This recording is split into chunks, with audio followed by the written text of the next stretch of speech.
Hi, Roxana. Nice to see you here. Nice to see everybody here. And before I go any further, I get so excited teaching these classes that I forget to thank all of the translators and all of the tech people who are helping this to happen. I'd like to ask all of you to please raise your hands so we can see who you are.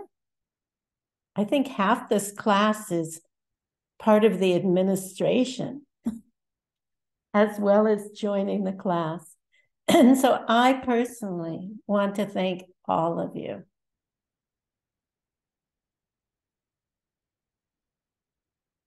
Wow, so many.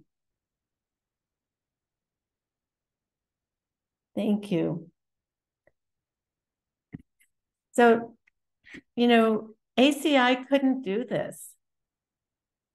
We couldn't reach out all over the world. We have some kind of bodhisattva quality already, right?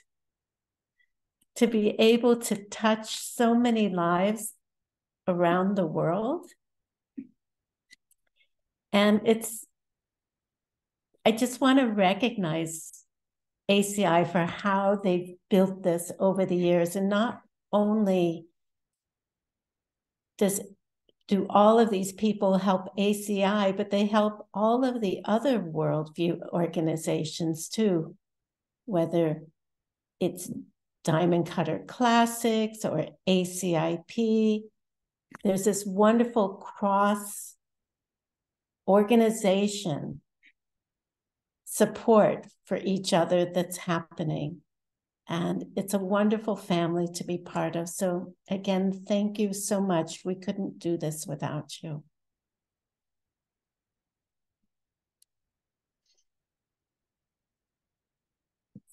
So if you remember, the first thing we're going to do is to think about why we're here. For me, it's early in the morning. For some, it's later in the day. Why are you taking the time to be here at this time on a Sunday, right? Our day off, a holy day. Sometimes the holy day is Friday. Sometimes it's Sunday. Sometimes it's Wednesday. But taking time off during the week to just relax and then come to a class. So what drives you to be here at this time? So let's think about that.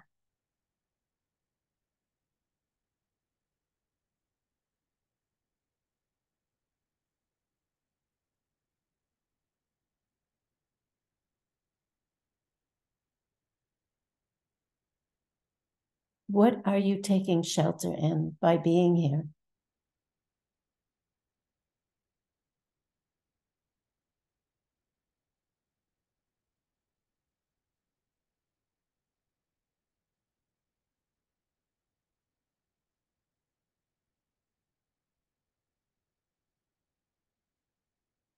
And how can you use this time most wisely?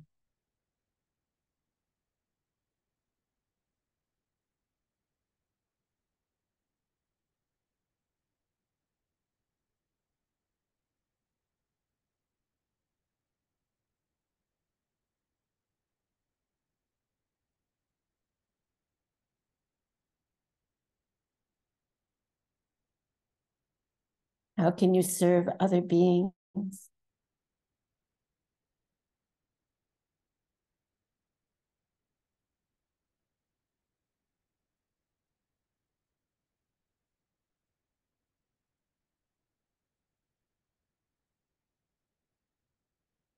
Can we create a paradise through our actions for every living being?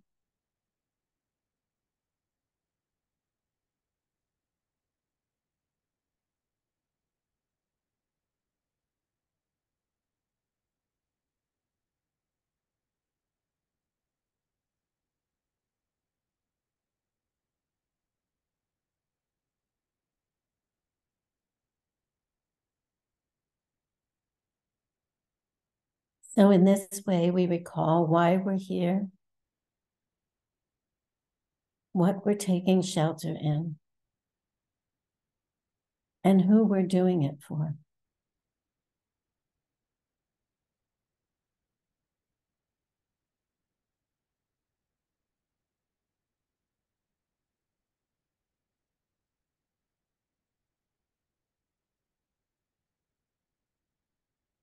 Okay, come on back.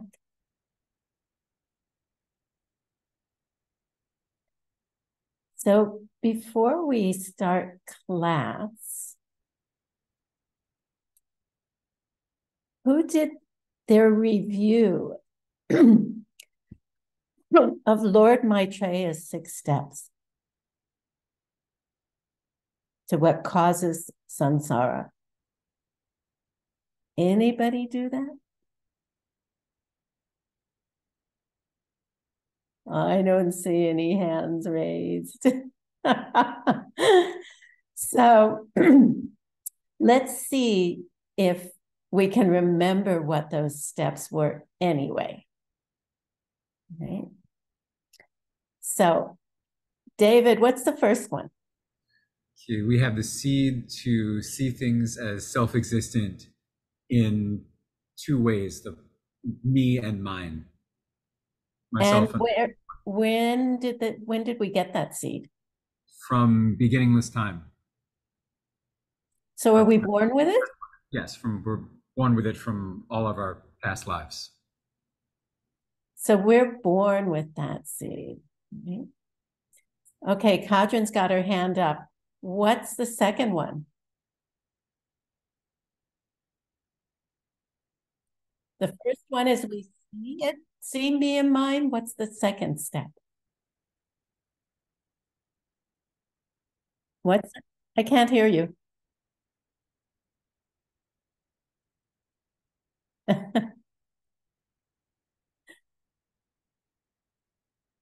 Who would like to try? Who thinks they remember the second one? The first one is seeing, right? It's the see to see me and mine as self-existent. What's the second one? Elena. Thank you so much. But excuse me, I will speak in Russian and Natalia will translate.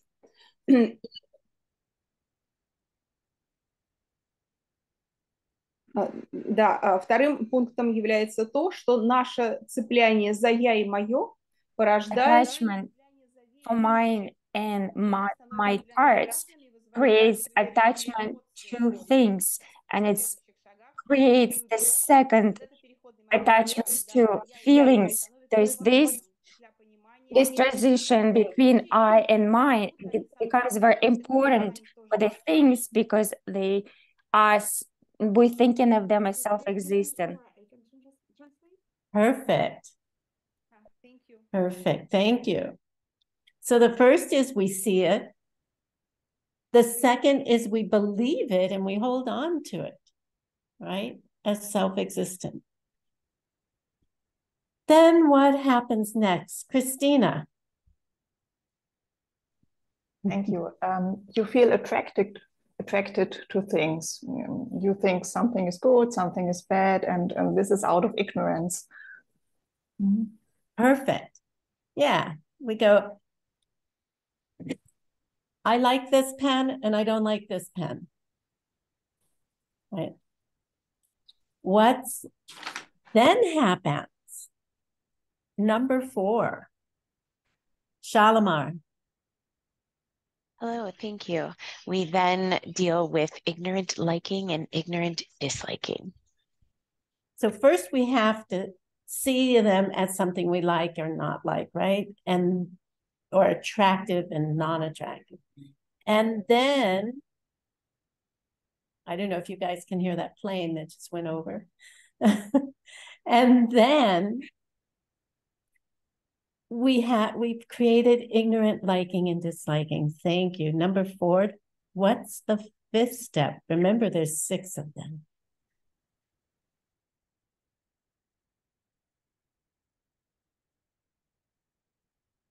what happens? Okay, go ahead, David. Then we create karma by Yeah. reacting to things ignorantly.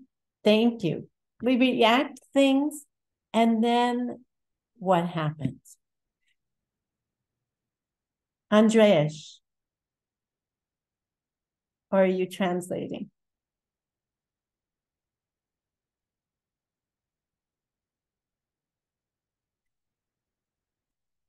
We put in motion samsara again. And so we keep our life in suffering. You guys did really well. Thank you. Thank you.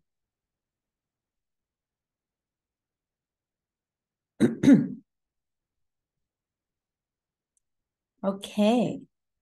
So continue to run that scenario.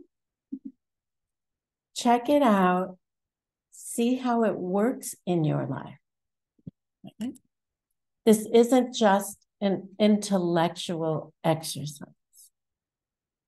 See how it works.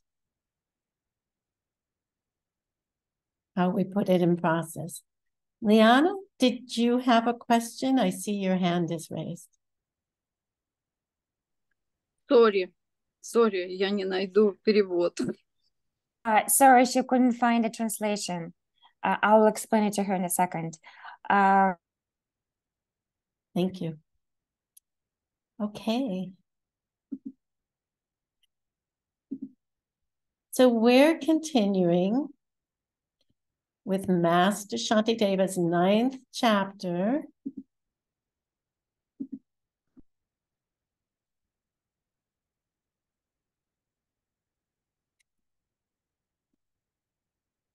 Oh, we need the next picture here.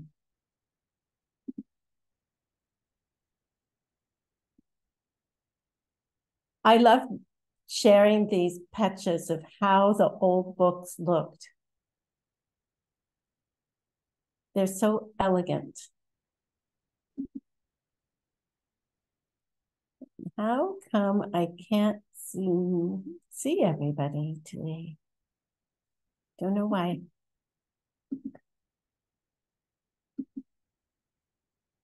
So Master Shantideva, we listened to the story yesterday, and he flew off into the sky and went to South India as he was teaching the 9th chapter.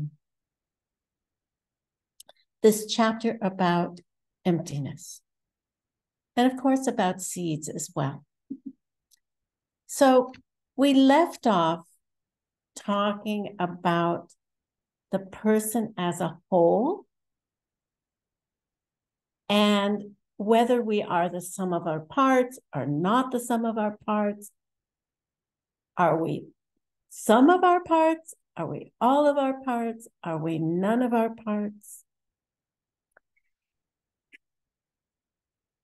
And so this begs the question,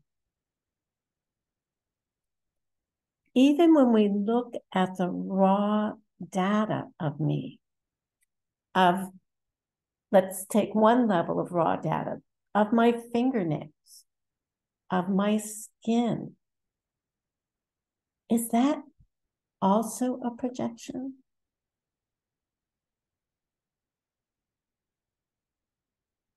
So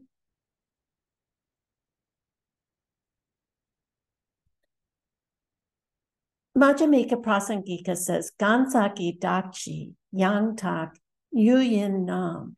The sum of the parts of the object are not the object until you perceive them as being so. How can we prove that? What do we call this object? We call it a pen. What does a dog call it? Who knows if they even have a name for it? But through their actions, it becomes a true toy. Is the object a pen or a true toy? It's neither until you are projecting it as a specific thing. So once we've realized this, that the thing that we are labeling is empty of any self-existence, like me is empty of any self-existence, then what about the parts that make me up? What about this raw, what we call raw data? And so we begin to take it apart. Like I had onions and mushrooms with my dinner last night. And you know how the onions have layers?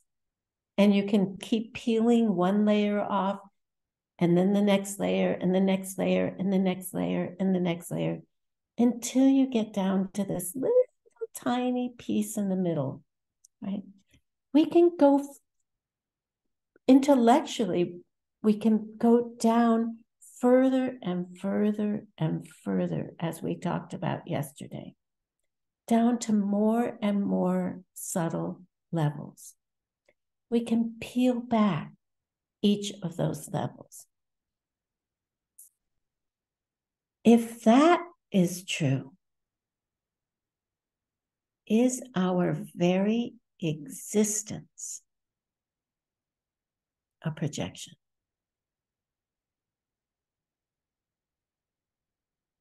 Yes.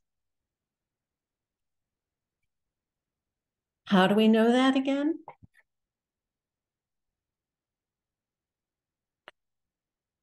You know, or if I had this sitting on my desk and an ant came along, you know, it would be a pretty big hill for that ant, or they would try and get around it.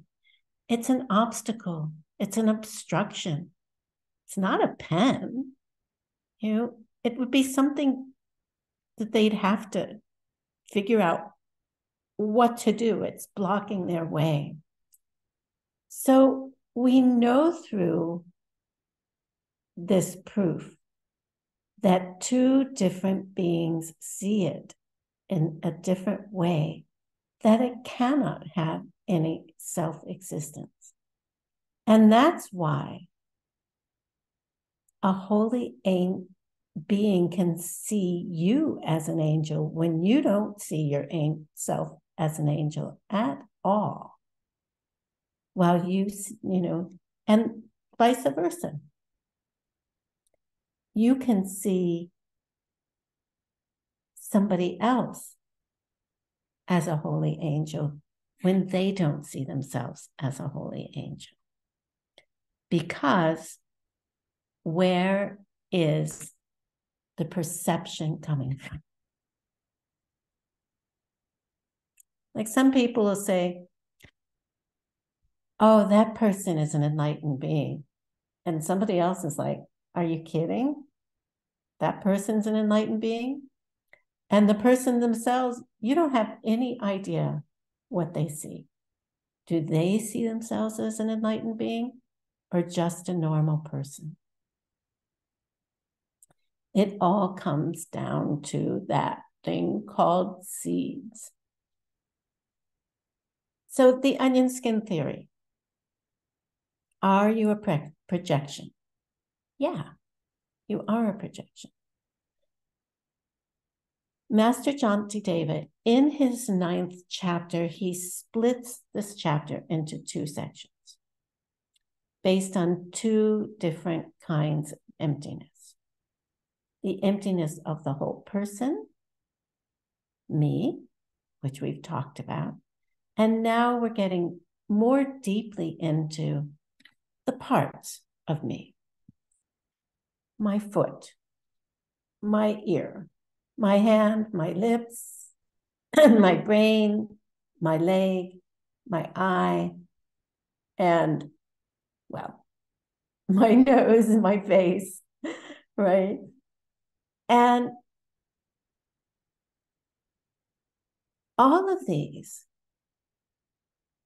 are just shapes and colors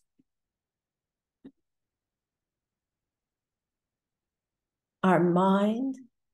These are what we call the 5 heaps or the 5 aggregates.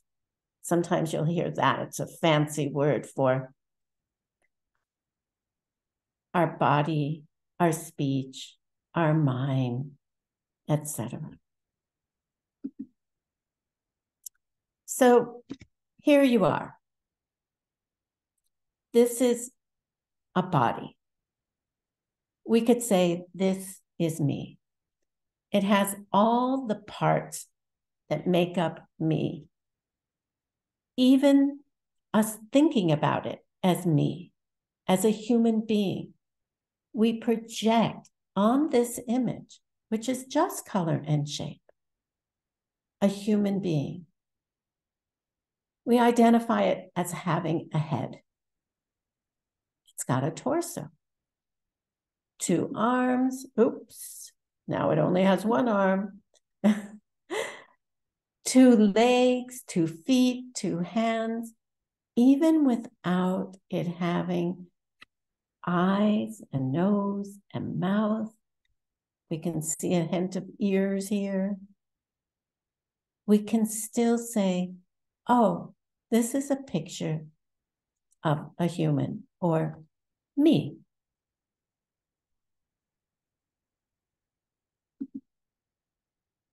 But what about that one with only 1 arm? Can you still say that it's a human?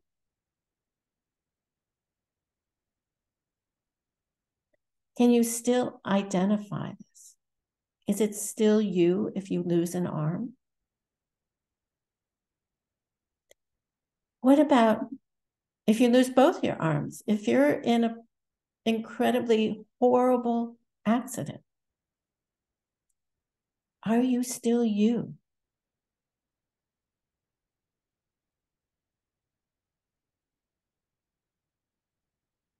You've lost 2 parts of you. What about if you also lost a leg? Is somebody in a wheelchair who has lost their arms and a leg, or maybe even 2 legs, are they any less themselves than we are? So what is it that forces us to see ourselves as me?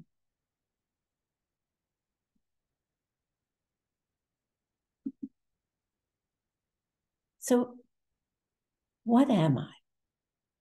Who am I? Master Shantideva has already proven that the whole is empty, right? And because of that, we can see ourselves as an angel or not.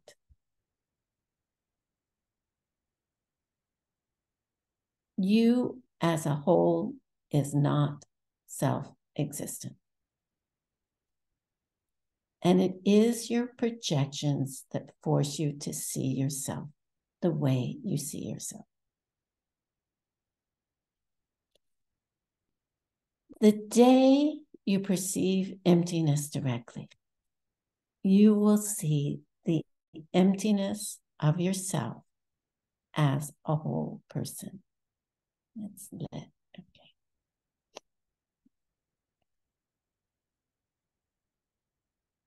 But we can reach an intellectual understanding of this long before we see it directly.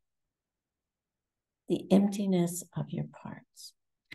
You are being forced, I am being forced to see this as a piece of flesh that gets scratches and bug bites and has funny marks on it from spending too much time in the sun when I was younger, getting loose, the skin's getting loose. I'm forced to see it like that. I could see it as Tara's beautiful, crystalline arm and hand that never gets old, that never gets bug bites, that never gets scratched, that never gets bruises. Because it's all just coming from seeds.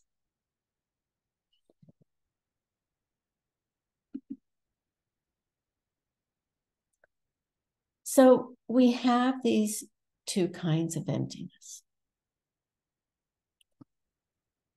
Gangsak, which means person. Dakme means not self-existent. So this is the lack of a self-existent self-nature of you. Quote, person is how a normal person conceives of self. Is there anything wrong with that? On one level, not at all. You know, this is me.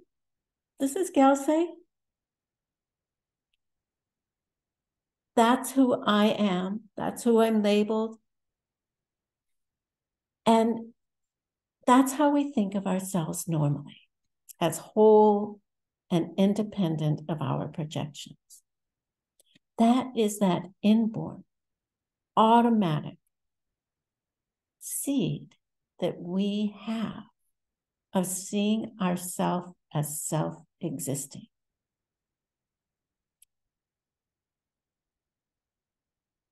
And that's how we go through the world. And that's what causes our suffering.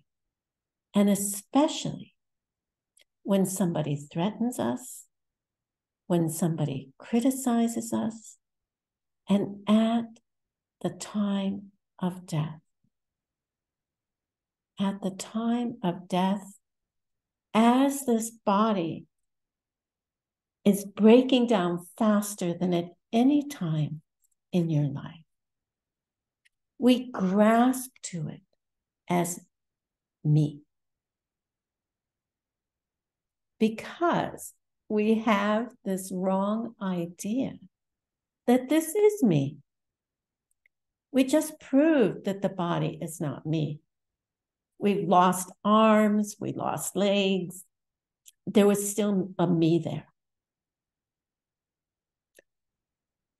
So this grasping to me we think we're going to lose it when we die. And this causes an incredible amount of fear and terror. Because we relate so much, we take so much time in our lives. We got to have our green drink in the morning and our exercise and enough sleep. And even while we're doing those things, we're getting older. Does that mean not to take care of this body? No, of course not. This is our vehicle to get to enlightenment. We need it. We do need to take care of it. And understand it is just a vehicle. It is not you. It doesn't become you or me until I think of it that way, until I bring the idea, a concept,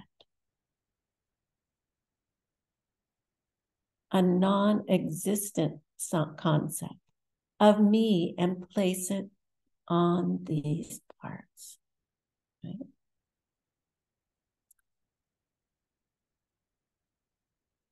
When we go and look at ourselves in the mirror, or even looking at ourselves here on Zoom, we are aware of ourselves, right? We see ourselves. We identify with that image. And it's because we're looking at this sum of the parts of all the parts of our face, our arms, our torso, as we've talked about. And we conceive of them as me. We're forced. We don't have a choice to conceive of them as all of these parts as a human because of our past mental imprints or bakchaks or karmas. So maybe that can help you to understand how we are just karmas ripening, 65 per finger snap. There is nothing self-existent about us.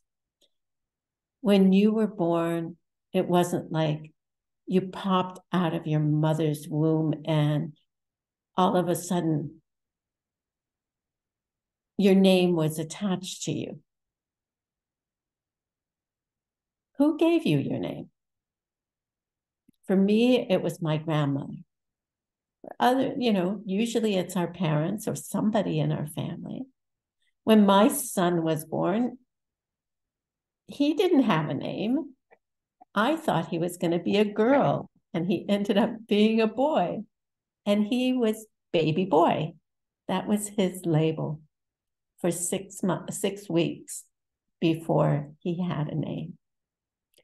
So these labels, they're merely that.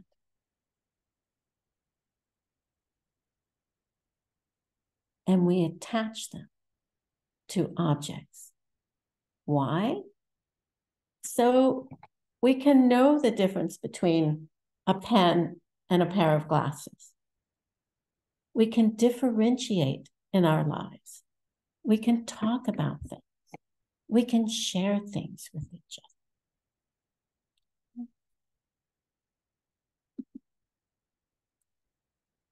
And then a lack of self-existent self-nature of our parts. So there's that whole, and there's the parts. This word here, chu, can mean dharma. Here it means things, like all existing things. That's one other meaning. And here it means like all of these parts, all of the existing parts that we think are me. It's the contents of our physical body and our mind. And that extends to everything it perceives, to every experience that we have.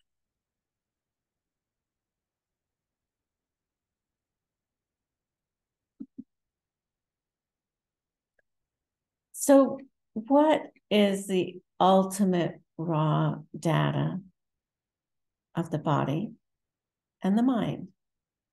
Now, I showed a picture for brain, but is that the mind? I want you to close your eyes for a moment and let your mind wander to your refrigerator and open the door and see what's inside of it.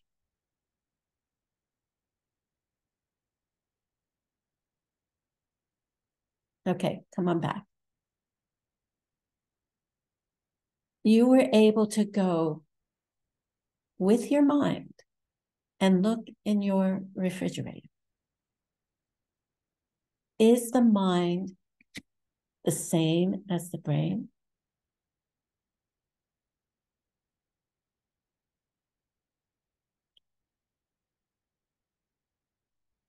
The ancient teachers in Tibet, when they said mind, they touched their hearts. This is where my mind is, right? So if we had to divide ourselves into two, we would probably say, I have a body. And being Westerners, we would say, and I have a mind. And we are looking for what the ultimate smallest thing, the ultimate raw data is for the body and for this mind that has no solidity, that can go to your refrigerator, that can go to the moon, that can go to somebody else's house, right? That this thing that you can't see, but we experience, and we label it mind. In Madhyamika Prasangika, in what we call the highest physical, or the highest philosophical school, highest meaning the most subtle philosophical school, the one who looks at things in the most subtle ways, says that even the raw data is not self-existent. The lower schools, though, say the raw data is self-existent.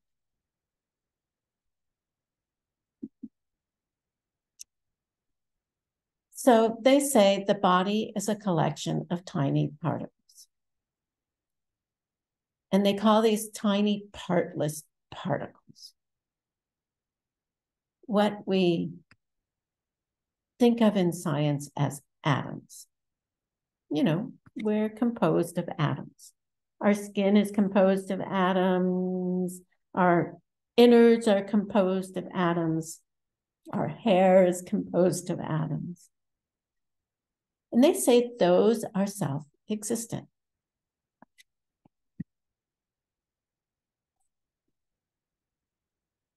So they would say, well, you know, these tiny particles, they're self-existent. So then they make up this body. It too must be self-existent.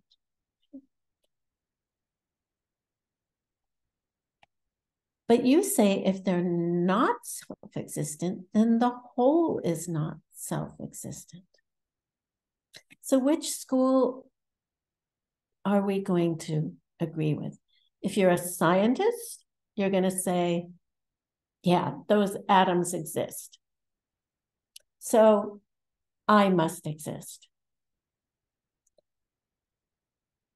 If you have been trained well in understanding the pen, you would go, well, yeah, there's atoms there, and they do make up my body, but not until I make that connection.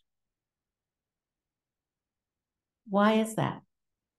I think we talked about it yesterday. You can always find smaller parts, which they depend on. Even scientists will say this about an atom. Okay, what are atoms made up of? They're made up of protons and neutrons, you know, and then those they divide up, and they keep finding smaller and smaller atoms, right?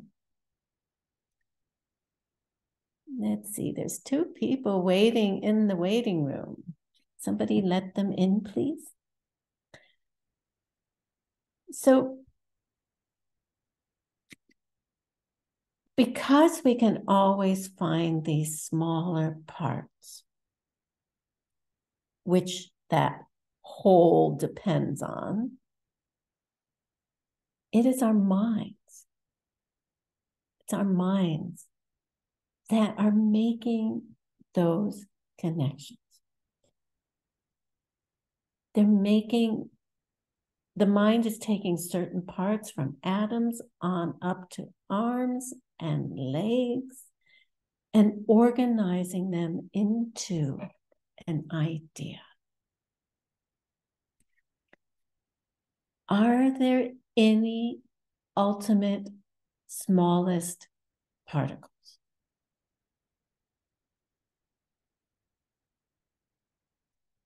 even the smallest particle, and you can get a microscope out and look at it, will have an inside, an outside, a top, a bottom. And each of those will have the same thing. Ad infinitum. You will not ever find a place where there is a tiny self-existent part. There is no such thing as a self-existent atom, independent of your projections. So, how can they make all the objects in your world?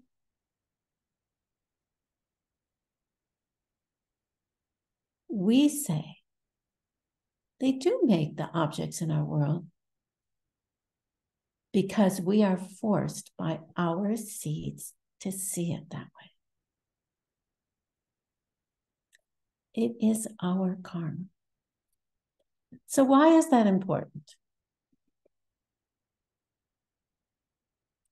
Because if our karma is created by how we treat others, and our world is created by our karma, then we can change our world. If our body is created by karma, forced on us by how we've treated others, that perception, that projection, then we can see this body change into an angel's body who can serve every living being. So don't take my word for it. Don't take Geshe Michael's word for it. Don't take Lord Buddha's word for it. Think about it. Cook it. Test it for yourself. See if it's true.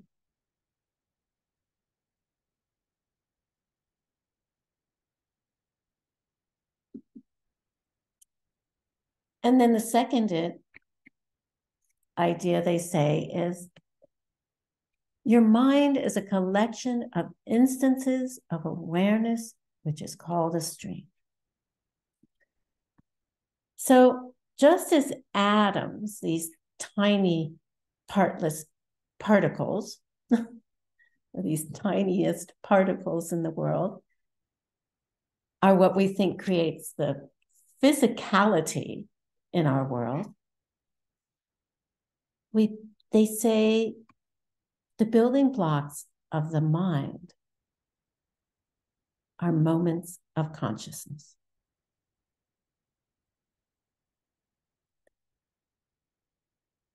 The mind is a concept which is applied to the collection of these moments. Moments of what? Moments of consciousness, moments of experience, right? All of those moments throughout our life, one after another, that's the way we perceive them, right? Is a stream, or is the stream of your mind. The collection of all of those moments.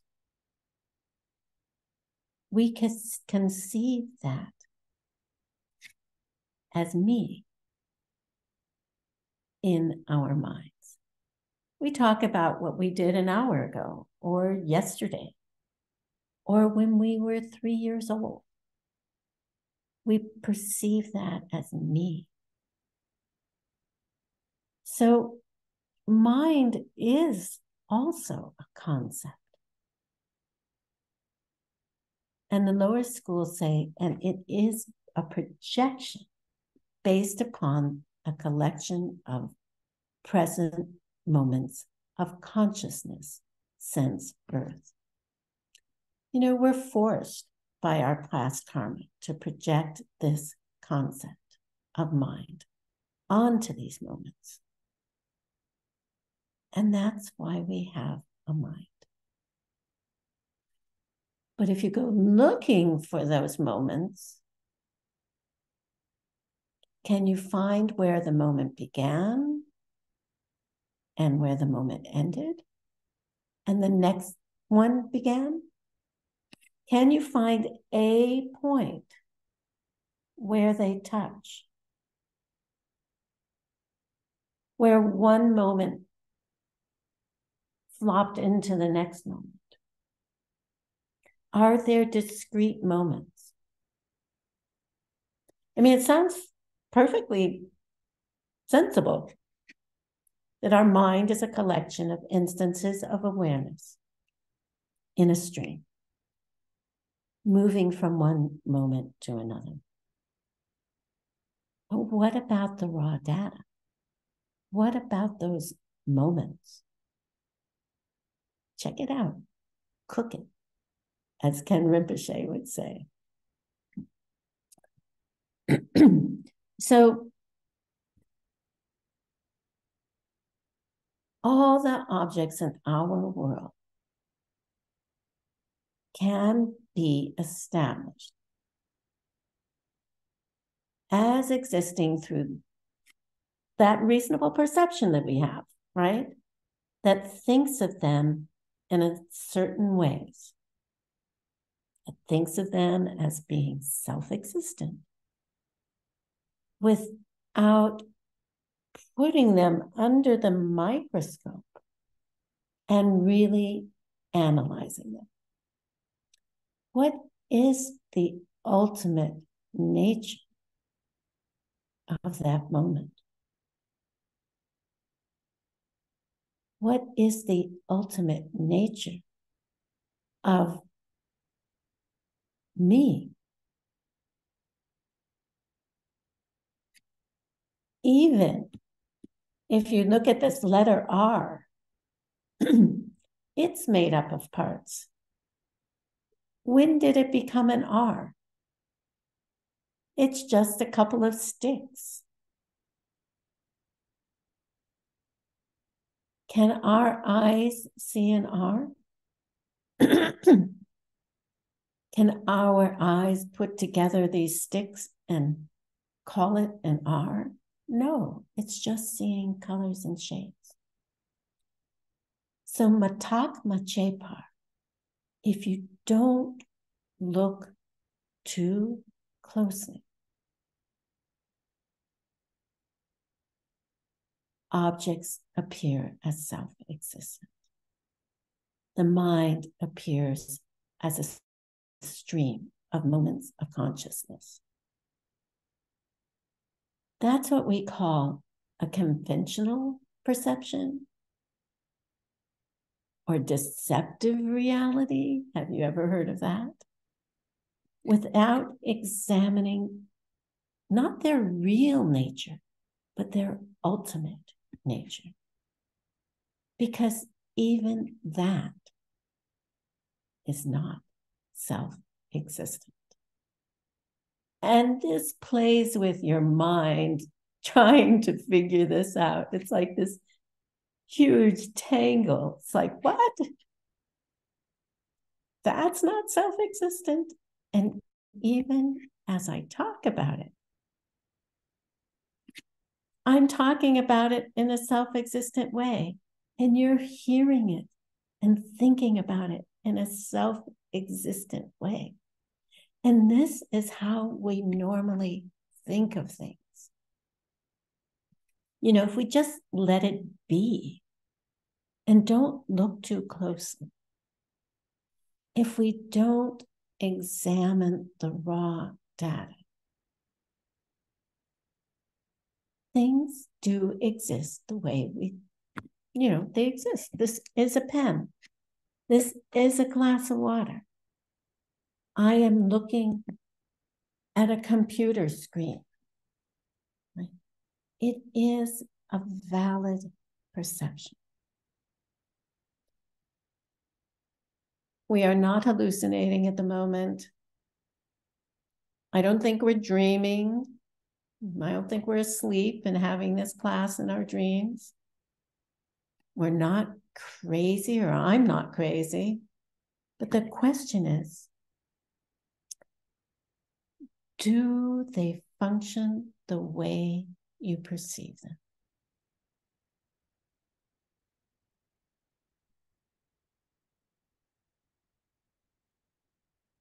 What is the difference? What does deceptive reality mean? That something appears one way, but exists in a different way. Does it function to be a pen? Yeah. Is it a pen from its own side? No. But if somebody takes our pen, we get upset. That was my pen. Self-existently? Who made it my pen? I made it my pen. What's the only way to have pens? Share them. Then you will have pens.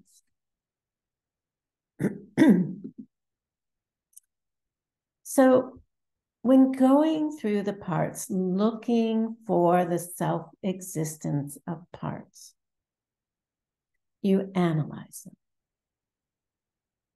You're looking for where they get the label from. So let's take this cup, for instance. Is the cup the handle? We did it with the body of the person, right?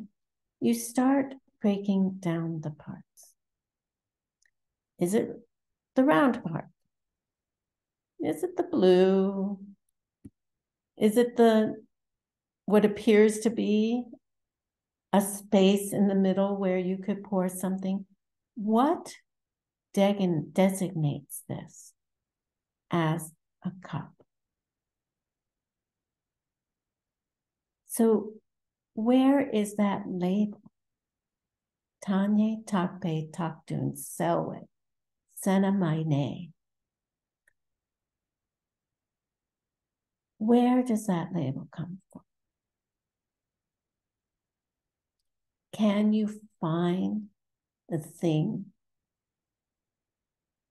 a whole that is not dependent on its parts and on you projecting all of those parts put together to make a whole? Can you find anything like that? We can take things apart in different ways, looking for that ultimate raw data, like the atom or a moment of consciousness. I suggest, and you check it out, don't believe me, you will come up empty-handed. You will come up blank. And that blank is emptiness. There is nothing there that is self-existent. There's no raw data. There's no atoms. There's no moments of consciousness from their own side. Ooh. Are there atoms? Yeah. Are there moments of consciousness? Yeah, but not without you labeling them. And you label them as such, forced on your seeds. So what are we actually doing here? We're taking apart our projections. Does that mean things are any less real? Could I still, if this cup was like the glass sitting on my desk here, could I still take a drink out of it? Yeah. Why do I have a glass with water in it here? Because last night when my friend Rosa came over, I gave her a glass of water. So every time I drink a glass of water, do I have to think about, I'm projecting this glass of water, I'm projecting the glass, I'm projecting the atoms that make up the glass? We wouldn't ever be able to do anything if we did that. But occasionally think about it. What's the point of this worldview? The point is to plant better seeds. So you always have delicious, fresh water. Not only will you always have delicious, fresh water, but others will, whether it's for drinking or showering or watering their gardens, whatever it is for. We're planting seeds for a better future. We're planting seeds to have a body that doesn't fall apart. A mind that is clear and can see deeply into ultimate reality that we can use for the benefit of every being in every universe, that has the compassion of an angel, so that we can go beyond the pain of death, of aging, of illness. So in your meditation, you want to see emptiness directly. Begin understanding how things exist. We have this idea, this picture, just like here, of what a cup is. And we're going to get into this more deeply. Now, we have a picture, and then we have many, many, many things in our environment that we label cup that don't even look like this. Maybe they do look like this, maybe they don't look like this. But we have these images, and that image comes out and overlays on the object like chocolate sauce on ice cream, and it becomes a cup. So when we're looking for this self-existent raw data, and we come up empty, we again are establishing the truth of emptiness.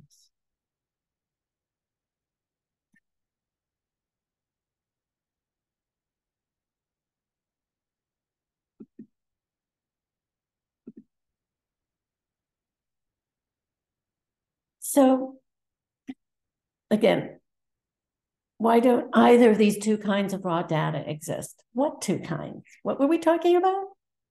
A collection of particles of parts and moments of consciousness.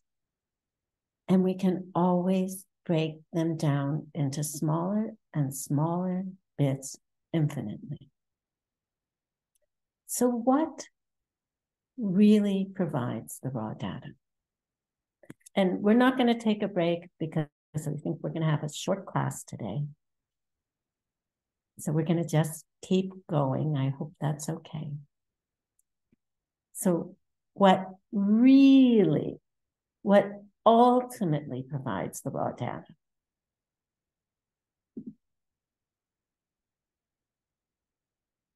Projections. There is a blank screen.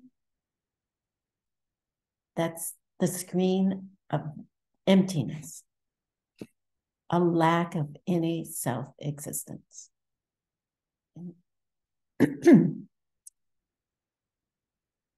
So if that's true, Master Shantideva asks, will suffering be eliminated in every living being?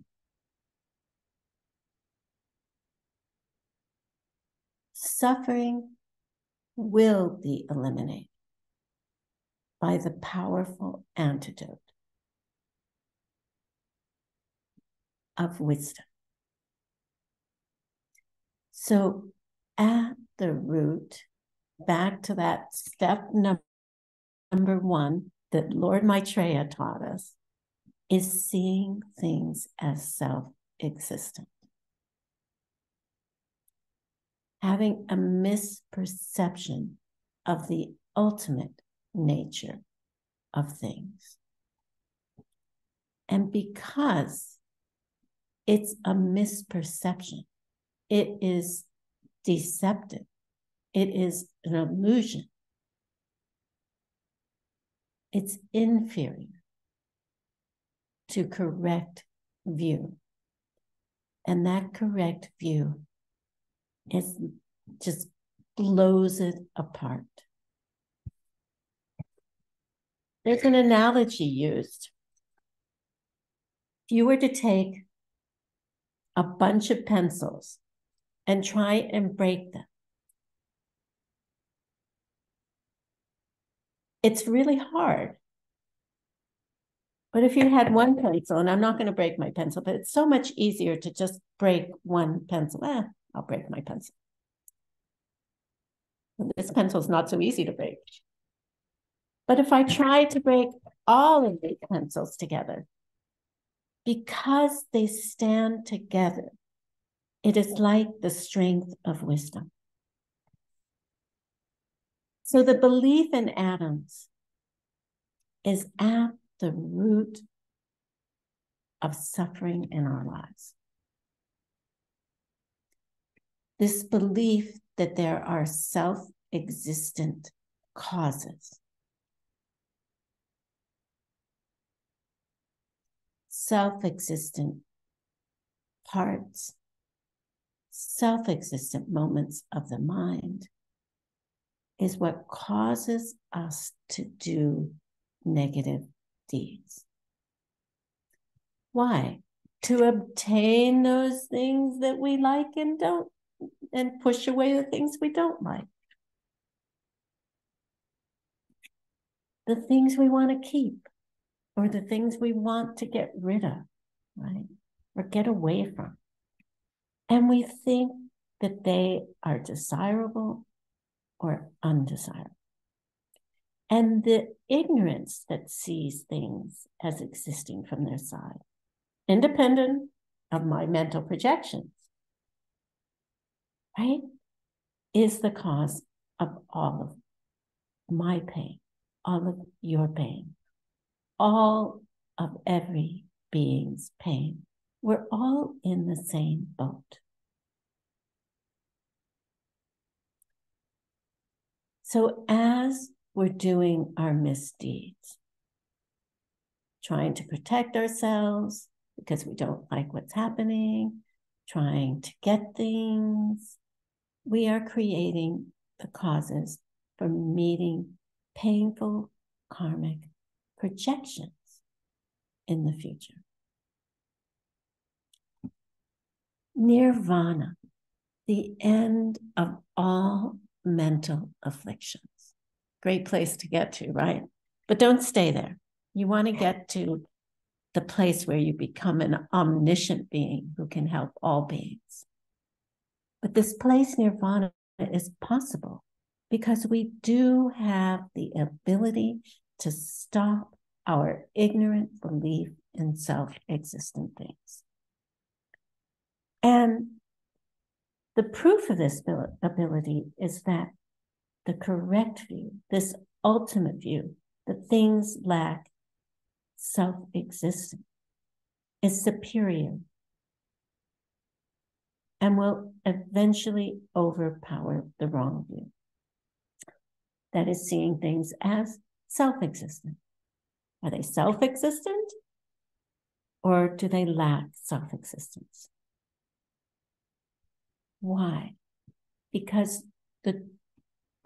having self-existence is deceptive. It is a lie. Do the logic yourself. Is it true? And if you come up with, yeah, that's not self-existent. That truth, because it is true, is stronger than the lie. So what can we do to see how we are misunderstanding things? What is a practical thing?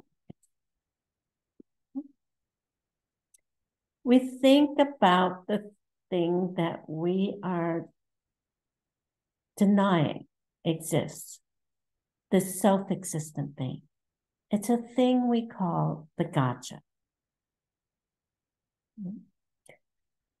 It's a thing that never existed, never will existed, and doesn't exist now. Like this two-headed psychedelic elephant rampaging through your room at this moment. We can imagine it, right? Is it there? No, it's not. It could not exist in the first place because it's an imaginary thing. And it will not exist. The gotcha, the thing that we think is self-existent, it can't exist without you projecting them. And those projections come from karma, which is forced on us by what we have done in the past. We create that connection. Karma and its causes and results is also empty. Emptiness is empty of self-existence. Again, remember that that doesn't mean that it's not functioning. So this two-headed psychedelic elephant rampaging through our room, it doesn't exist. You can look around. It never will exist. And it never did in the past, never in the future, and never in the present. So the thing we deny, this gotcha, it gets us, right? It's the self-existent thing that's got us hooked. It's how I'd like to think of this word. You know, it's like got me. It's like gotcha in English. The thing we deny is something that we think could exist self-existently from its own side, independent of our conception, our idea of it. Thinking of it in a certain way and labeling it. Merely named and labeled. Ultimately, it is a group of parts that you and I are conceptualizing of, thinking of in a certain way as self-existent, which is the cause of a self-existent result. We spend our lives, unfortunately, chasing things that don't exist, never will exist, and never did exist. And this is the cause of our suffering. So Dzogchen Tengdu Tokpe Taksan Mayin Ba. We believe it's not just me conceiving of the collection of all the parts in a certain way.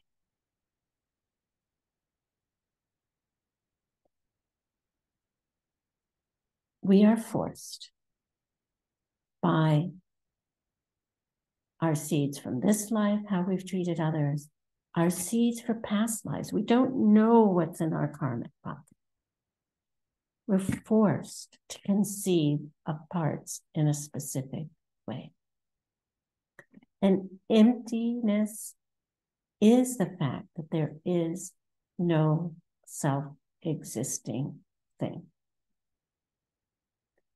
There's nothing in the world which is anything until you think about it in a certain way, including everything I've said here today or any other day. It is forced on us by our past karma to think of it in a certain way. So the fact that there isn't anything in the world that is not a projection caused by my past karma, that is emptiness. And emptiness is a synonym for ultimate reality. Not deceptive reality, but ultimate reality. This belief in self-existence is so deeply ingrained in our minds that even as we talk about it, even as we meditate on it, even when we're trying to understand it as not existing self-existently, we're still thinking it's a self-existent thing. It's so hard. And that's why having the direct perception of emptiness, of the lack of self-existence, breaks that cycle. Our karma is empty. Emptiness itself is empty. And if karma were self-existent, one, it could never change. Two, you could never purify. And also, if it were self-existent, everyone would believe that karma was true. And the world would be a really different place. So why is it so important that we understand clearly and precisely the object that we deny?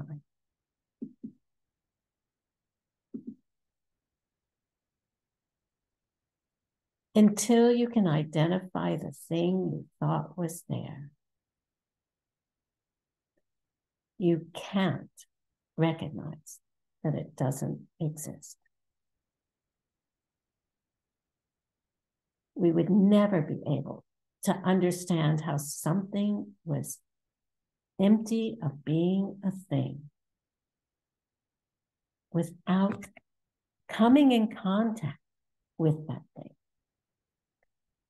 which we imagine it to be.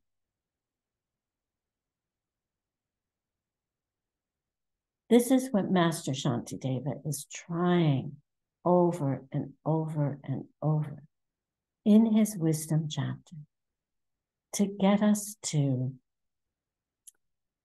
begin to think about and to wrap our minds around it and to force us into the direct perception of emptiness. So your meditation assignment for this class is to identify that gotcha, that object, that imaginary object, that thing, that me who never existed, never will exist, and doesn't exist now, and the emptiness of that thing.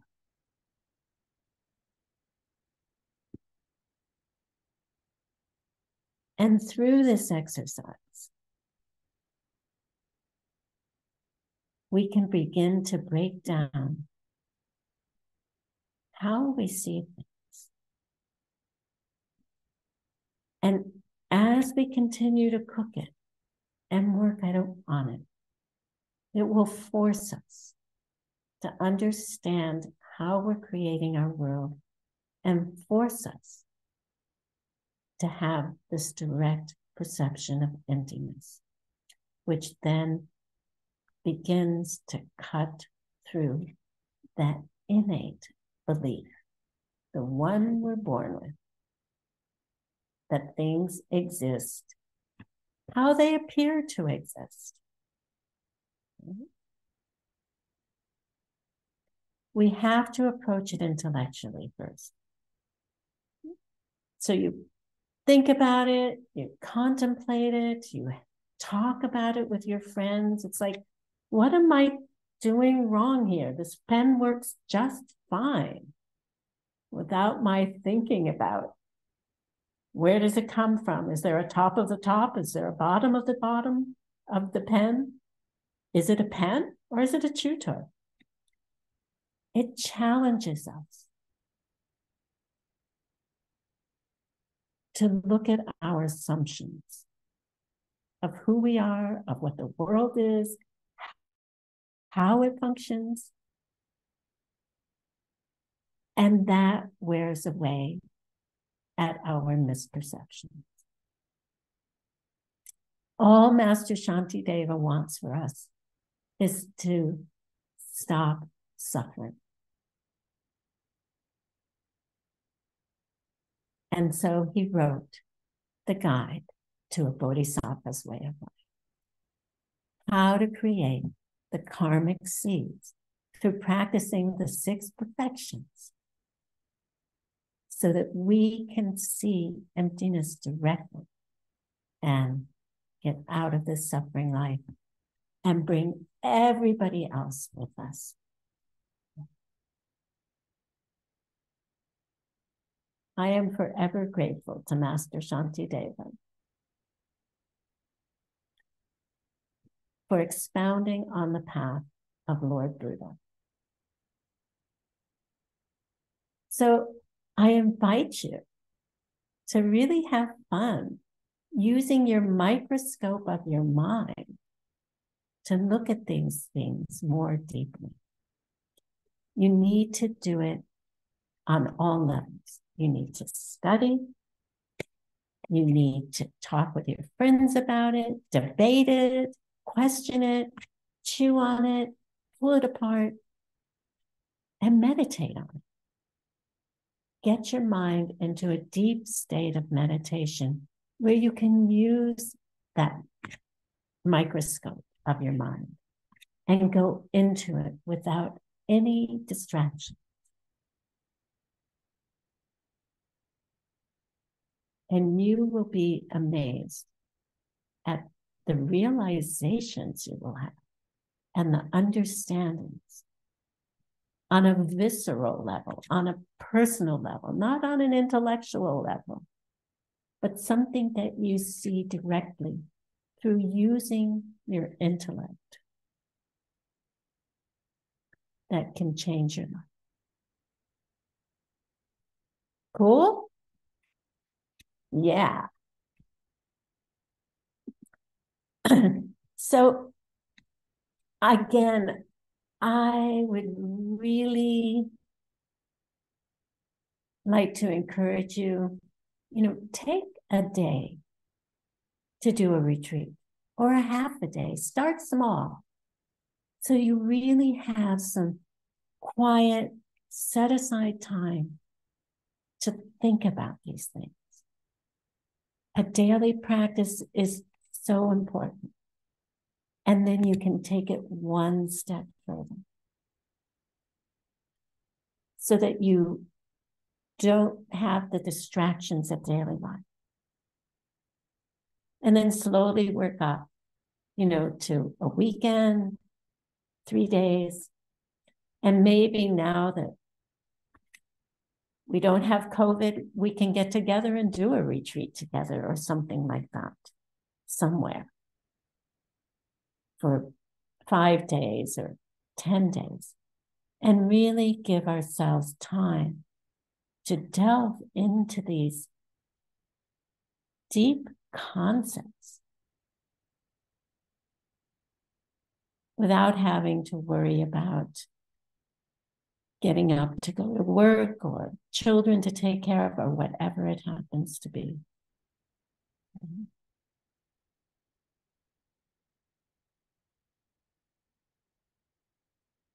So, as I said, we were going to finish early today We went through this fairly quickly. Do you want to take a little break and then have questions, or should we just end class here now? What would you like to do? We have another 40 minutes of time set aside, and it's all yours to decide what you want to do with it.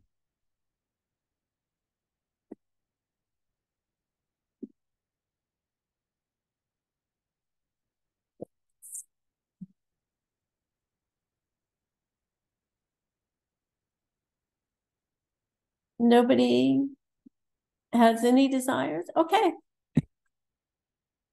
Why don't you take this time to then think about and contemplate and meditate, since you already have this time set aside, what we just talked about. Take a bio break. Get a drink of water, go to the bathroom, whatever you need, then come back and think about it. What am I doing wrong? What is this gotcha?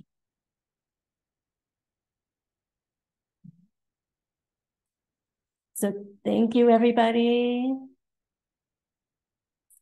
And thank you, translators. Thank you, tech team. Thank you, advertisers and administrators. And I don't even know how many people support us in this. Isn't that amazing to have that kind of support? And we'll see you next weekend.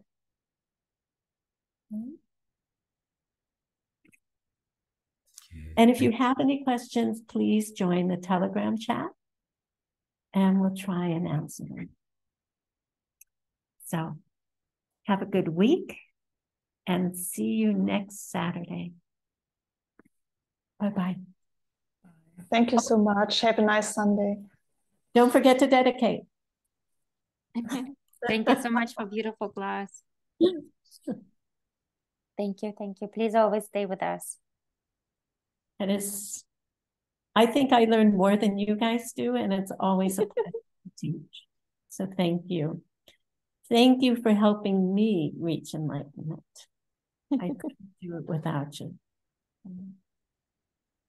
All right. Take care. Don't forget to dedicate. Put your karma in the bank.